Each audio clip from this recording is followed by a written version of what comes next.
Halo guys, selamat datang di channel Pojokan Perpus. Di sepanjang abad ke-20 pernah berdiri sebuah negara besar di kawasan Balkan atau Eropa bagian tenggara bernama Yugoslavia. Yugoslavia dulunya berada di wilayah yang saat ini mencakup negara-negara seperti Slovenia, Kroasia, Bosnia-Herzegovina, Serbia, Montenegro, Kosovo, dan Makedonia Utara. Dari jumlah negara yang tercakup di dalamnya ini saja, kita bisa bayangkan betapa besarnya negara Yugoslavia saat itu.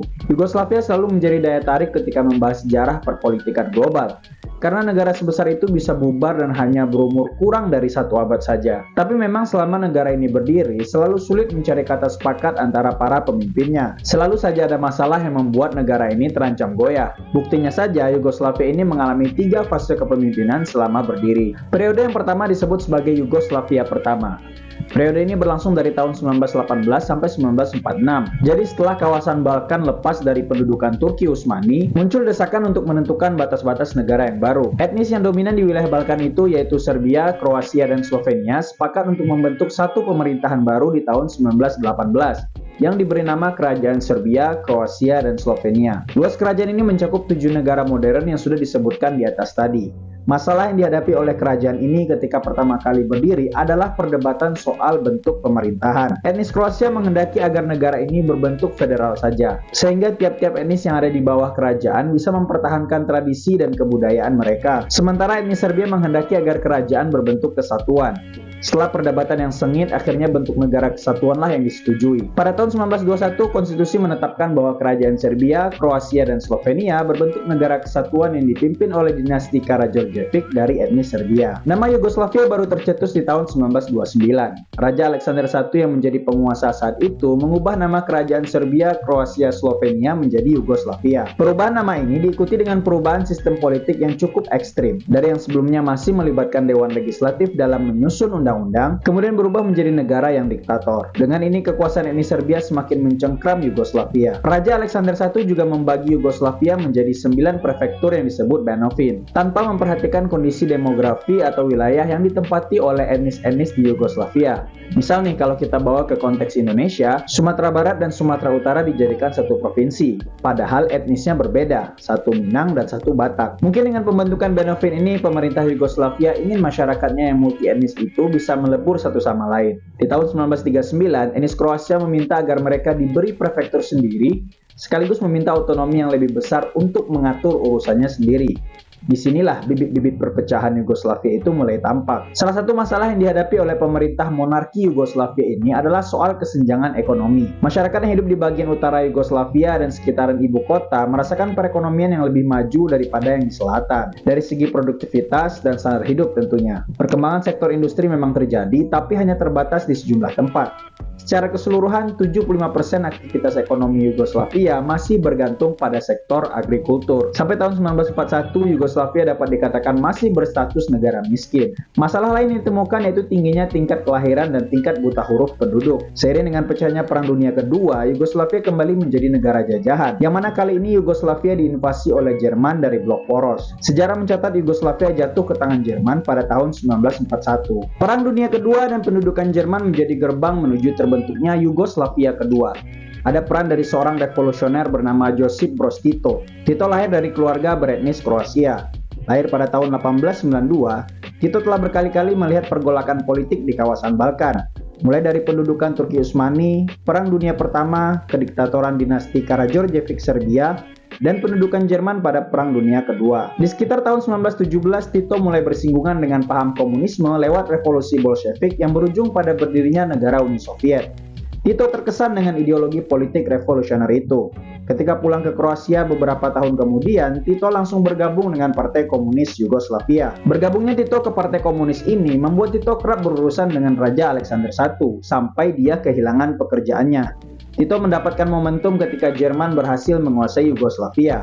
Tito memimpin gerakan perlawanan kelompok komunis terhadap Nazi dan mendapat dukungan dari blok sekutu. Setelah Jerman kalah dan terjadi kekosongan kekuasaan di Yugoslavia, Tito kemudian mengambil alih kekuasaan yang menandai dimulainya periode kepemimpinan Yugoslavia yang kedua. Tito menjadikan komunisme sebagai ideologi resmi negara.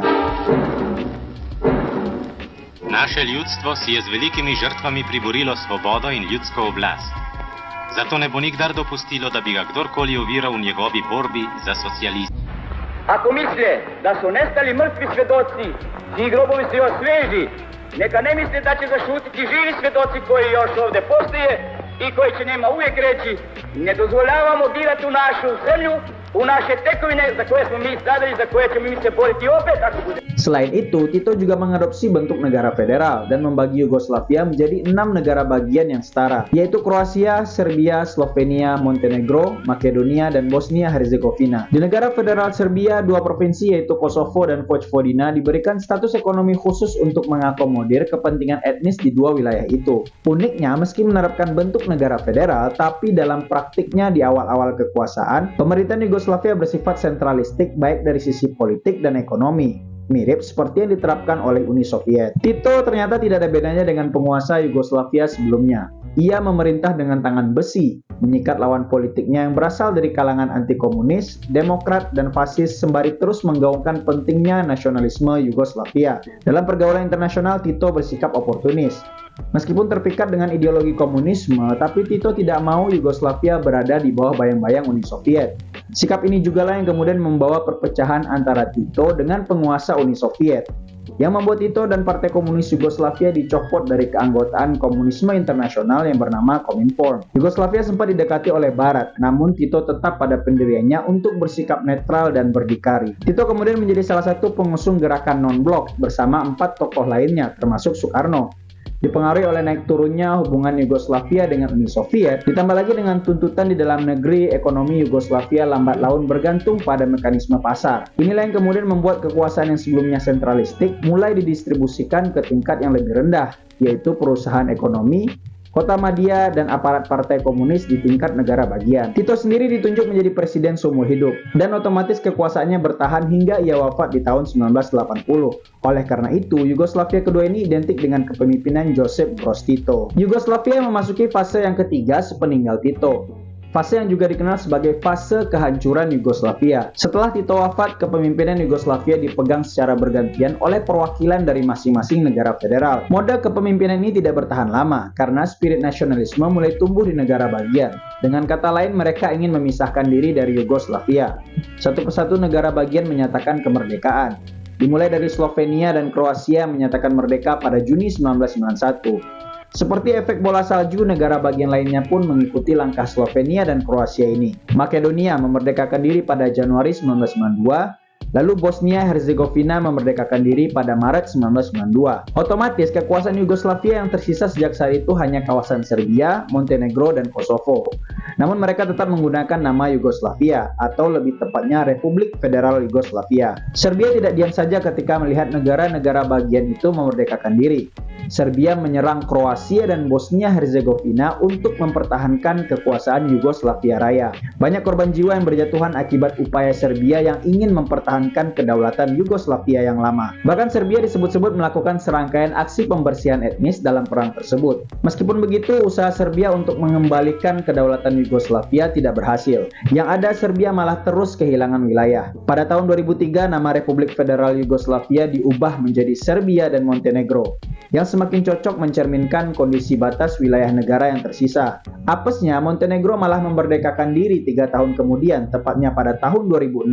Serbia makin babak belur ketika provinsi otonom yaitu Kosovo pada akhirnya juga memutuskan memerdekakan diri pada tahun 2008. Serbia dipaksa untuk mengubur dalam-dalam mimpinya untuk membangun kembali kejayaan Yugoslavia yang lama. Yugoslavia adalah bukti nyata kegagalan sebuah negara dalam mengelola perbedaan. Pemerintah Yugoslavia gagal dalam menciptakan kesadaran tentang emerging communities, yang berarti pentingnya bagi warga negara Yugoslavia untuk memiliki semangat nasionalisme sebagai warga Yugoslavia di atas identitas etnis dan kesukuan. Masyarakat Yugoslavia lebih cenderung mengidentifikasi diri mereka sebagai bagian dari etnis negara bagiannya masing-masing, ketimbang sebagai warga nasional Yugoslavia. Ditambah lagi, sepeninggal Tito tidak ada figur lain yang dapat mempersatukan masyarakat Yugoslavia. Buktinya hanya berselang 11 tahun setelah Tito wafat, Yugoslavia langsung retak. Kondisi itu diperparah dengan penerapan ideologi ekonomi yang membuat Yugoslavia jalan di tempat, sehingga ketimpangan sosial masih kerap ditemukan. Yugoslavia sekarang memang tinggal nama, tapi banyak hikmah yang dapat diambil dari kisahnya. Oke, jadi sekian dulu video kita untuk kesempatan kali ini. Semoga dapat memberikan manfaat bagi kita semua. Sampai ketemu lagi di edisi video berikutnya.